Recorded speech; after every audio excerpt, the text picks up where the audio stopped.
Good afternoon, mga mami, mga nanay, mga mamay. Now is a pandemic. Thank you, Lord, for everything, God. Thank you so much. Wonderful afternoon to have time.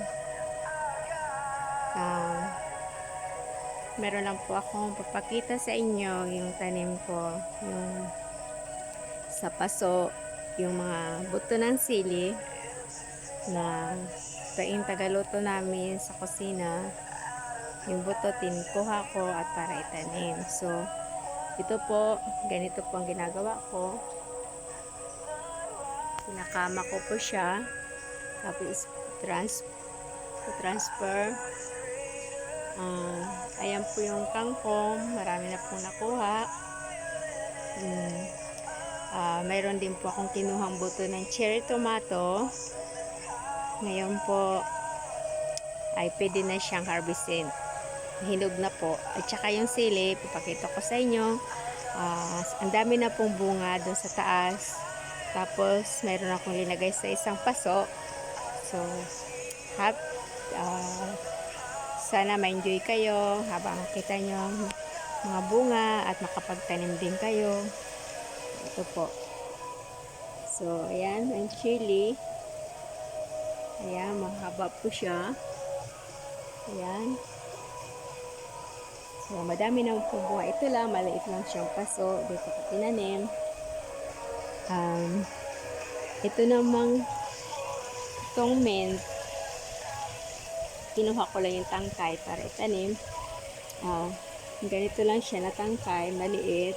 Wala na yung dahon. Tapos tinanim ko, ayan na po. Yung amo ko hindi na siya nagbibili ng mint.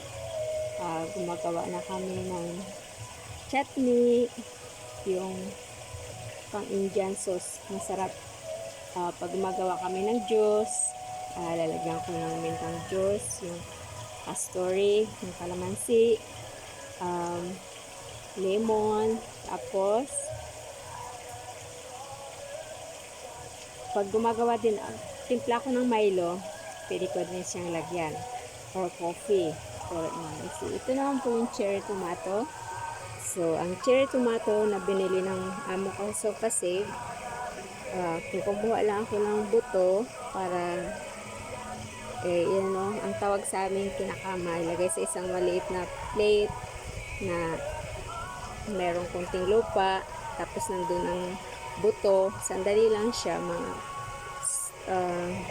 1 week. After 1 week, nag-ano na po siya, unti-unti na siya kumano ng ugat, tsaka lalabas yung dahon. At mga 2 weeks or 3 weeks, pwede mo nyo na po normally mga 2 weeks po, pwede ko na i-transfer. So ayan na po ang bunga niya, cherry tomato, tsaka yan. Ngayon na po ako nagtanim ng cherry tomato. Ganito pala kataas, kasi lagi umuulan at mahangin, nilalaglagan yung mga bulaklak, pero may naiwan siyang isa. Ito, meron naman bunga. Ayan, bubunga pa siya. So ayan, makakapag-harvest na din po ako ng unang bunga. Ayan po siya. Tapos ito po yung dill, masarap po sa soup. So ito naman dill, isang sanga lang, kasi dati yung amo ko yung amo kong Australian, si Ma'am Nicole, mahilig siya bumili nito sa Supasiv. So pinupoto lang, ganito lang po yan, binibili niya sa Supasiv, ganyan, nakalagay, nakapack. Medyo mahal lang nga, mga 3 lang siguro or 4, nasa $4 na yun.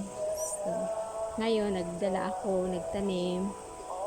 Ayan po, lumago na. So ito, may humingi sa akin para ilagay ko sa isang paso dahil hindi kami nagkikita, off day.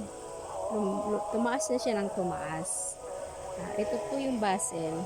Ito naman basil, I love basil. Nilagay ko po sa lasagna, sa bolognese, or minsan magawa ko ng omelette na egg. Sama ko po siya. Maganda po yung basil. Ang sarap ng amoy. Yan, basil. So, hindi na po kailangan bumili. Tapos, yun po naman castory. Itanim ako at saka malunggay, mayroong lemongrass. Enjoy sa tanim. Pinakita ko sa inyo. Ayan. Ito po yung Del. Naglalagay ako nito sa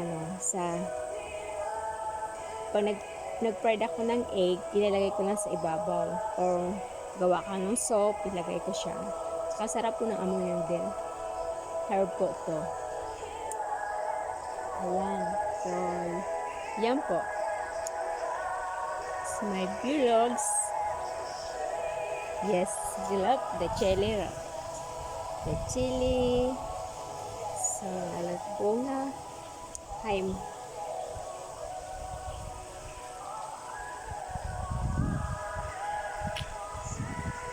Thank you for watching for my plant, small garden nori.